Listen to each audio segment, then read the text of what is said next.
मैं ओबरा विधानसभा के तमाम जनता, तमाम माता बहनों से मैं अपील करना चाहूँगा कि जन सुराज की रैली 11 अप्रैल को है, 2 बजे से ऐतिहासिक गांधी मैदान पटना में, उसमें शिरकत करें, वहाँ जाएं, समझें और इसलिए जाएं कि जो अभी बदहाल स्थिति है बिहार का, जो आपके बच्चे, आपके पोता नाती पढ़ लिख करके बिहार में कोई रोजगार नहीं है और बिहार से पलायन करते हैं।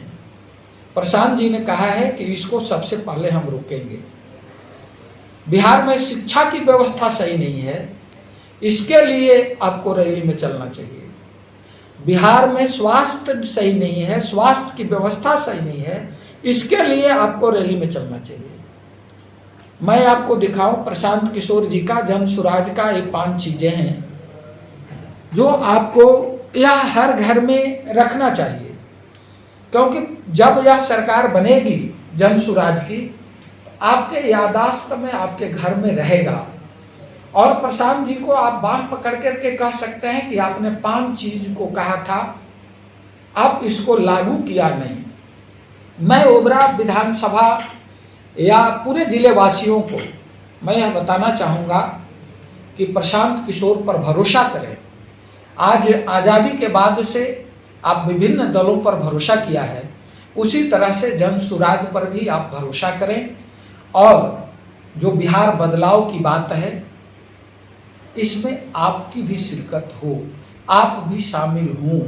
आपका भी बिहार के मिट्टी का कर्ज है, उसको चुकाना है, नहीं तो आने वाली इतिहास आपसे सवाल करेगा। आपके पोता बेटा पोती आपसे सवाल करेगा कि एक व्यक्ति, एक प्रशांत किशोर ने बिहार बदलने की बात कर रहा था, उस समय आप कहाँ थे। और आपके चलते मैं बेरोजगार हूँ।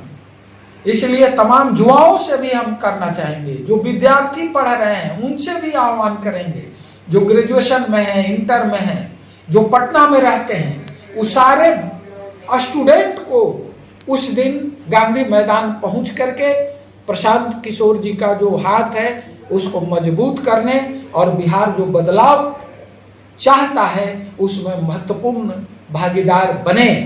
तमाम युवा साथी, बूढ़ बुजुर्ग जो नहीं जा सकते, वे आशीर्वाद दें प्रशांत किशोर का कि जो उन्होंने शुरू किया है उसमें वो पीछे नहीं मुड़े। इसी के साथ मैं अपनी बात समाप्त करता हूं। आखिर प्रशांत किशोर जी 5 विजन और मिशन लेकर जो आए हैं बिहार में, तो आखिर वो विजन और मिशन, वो 5 क्या है, क्या सूत्र है जो औरों से अलग है?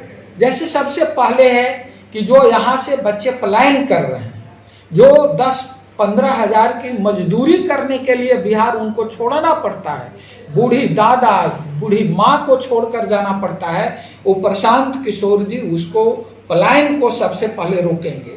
आज मैं बता दूं, जन सुराज सत्ता में नहीं है, फिर भी LCT घाट पर 1 लाख युवाओं को ट्रेनिंग दिया जा रहा है और वे बच्चे घर जब आएंगे तो वो कमाना शुरू करेंगे। वे 6 से 10 हजार 12 हजार रुपये के लिए वो बाहर नहीं जाना होगा। तो जो सरकार में नहीं है फिर भी अगर वो काम कर रहे हैं तो सरकार में आ जाएंगे तो निश्चित है पलायन वो रोकेंगे। दूसरा है बुजुर्गों का 2000 पेंशन। आज जो पेंशन मिलती है सरकार 400 रुपया मात्र मिलती है। ये 400 रुपया क्या है? एक भीख है। और बच्चे, वह बुजुर्ग कई बार बैंक जाते हैं, दौड़ाया जाता है, इसके बाद भी नहीं मिलता है। और जन सुराज पार्टी की सरकार अगर बनती है बिहार में तो 2000 रुपया पेंशन बुजुर्गों को मिलेगा। साथ साथ जो विकलांग हैं, वो चाहे किसी उम्र के हों, जो विधवा हैं किसी उम्र में है, उनको भी यह जो है 2000 रुपया दिया जाएगा। तीसरी बात है महिलाओं को सस्ता ऋण। आप देख रहे हैं बहुत सारे महिलाएं हैं जो तेज तरार हैं, घर में उनको कोई रोजगार नहीं है, तो हम लोग जन सुराज कहती है कि साल में मात्र 4% ऋण लेकर के ही उनको बैंक द्वारा कर्ज दिया जाएगा और वे घरेलू उद्योग खड़ा कर सकें और अपने पति के माध्यम से, अपने बेटा के माध्यम से वह घर पर रोजगार कर सके। बच्चों का शिक्षा आप देख रहे हैं, बाहर बिहार में अभी तक मैं बता रहा हूं कि अंग्रेजी अनिवार्य नहीं है। आप बिहार के बाहर जाएं तो वहां अंग्रेजी खोजता है आप, लेकिन आज 10th में देखिए बिहार की अंग्रेजी अनिवार्य नहीं है। आज भी बच्चे अगर अंग्रेजी में फेल करते हैं तो उनको डिग्री मैट्रिक का मिलता है। तो प्रशांत जी कहते हैं, जनसुराज कहता है कि नहीं, अगर सरकार बनती है जनसुराज की तो जो विश्व स्तरीय शिक्षा है उसको लागू किया जाएगा, स्कूल को दुरुस्त किया जाएगा, और जब तक सरकारी स्कूल में उस तरह की व्यवस्था नहीं होगी उसको प्राइवेट स्कूल में भेजा जाएगा, और जो गरीब के भी बच्चे हैं वे अंग्रेजी में पढ़ सकें। और लास्ट है किसानों की बात। बिहार में क्या है हम लोग का? बिहार में है कि कमाने वाली खेती होती है। हमारे यहाँ सरकार के द्वारा बीओ हैं ब्लॉक में, लेकिन आज किसान को जाकर के ये बताना नहीं चाहते कि हाँ आप कमाने वाला खेती से, खाने वाला खेती से कमाने वाला खेती कैसे होगी। अगर जनसुराज की सरकार बनती है तो खाने वाला खेती से कमाने वाली खेती कैसे होगी, जिससे उसको रोजगार हो सके, जिससे वो आगे बढ़ सके किसान। यही 5 मुद्दों को लेकर जनसुराज आया है। मैं तमाम लोगों से आह्वान करना चाहता हूं कि आप जनसुराज से जुड़ें। 11 अप्रैल का जो रैली है उसमें आपकी भागीदारी हो, ताकि बिहार की जनता इस रैली में आगाज कर सके गांधी मैदान से कि बिहार में बदलाव अब होकर रहेगा। आखिर औरंगाबाद से या ओबरा से क्या आह्वान करना चाहेंगे, क्या संख्या वहां जाएगी इस बिहार बदलाव महारैली को लेकर के?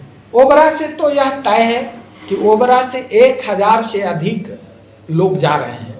मैंने 100 छोटी गाड़ी और करीब 15-20 बड़ी गाड़ी बसें मैं ठीक किया हूँ, और भी मैं वीडियो जारी किया हूँ कि जो भी चलना चाहते हैं आप ओबरा और दाऊद नगर में मैंने नंबर, हेल्पलाइन नंबर जारी किया है। अगर और भी गाड़ी की जरूरी होगी तो जनसुराज की तरफ से उनको गाड़ी मुहैया कराया जाएगा। इस रैली से अधिक लोगों को जोड़ा जाए, उसके लिए आपने क्या किया है? मैं आगे 10 दिन से मैं पिकअप पर डीजे बनवा करके और गाँव दौरा कराया है। मैं स्वयं गांव जा करके लोगों को जनसंपर्क अभियान कर रहा हूं कि नहीं आप चलें और इस मुहिम को से जुड़ें और बिहार के मिट्टी का कर्ज को अदा करें। चलिए, बहुत बहुत धन्यवाद। ये थे हमारे साथ नंदकिशोर जी, जिन्होंने साफ साफ इसको बताया है कि निश्चित रूप से जो है ओबरा और औरंगाबाद से एक अच्छा संख्या जो है बिहार बदलाव महारैली में जाएगी, जो निश्चित रूप से जनसुराज पार्टी के लिए एक ऐतिहासिक कदम होगा, और पटना के गांधी मैदान में वे निश्चित रूप से अपना दम दिखाने का कार्य करेंगे।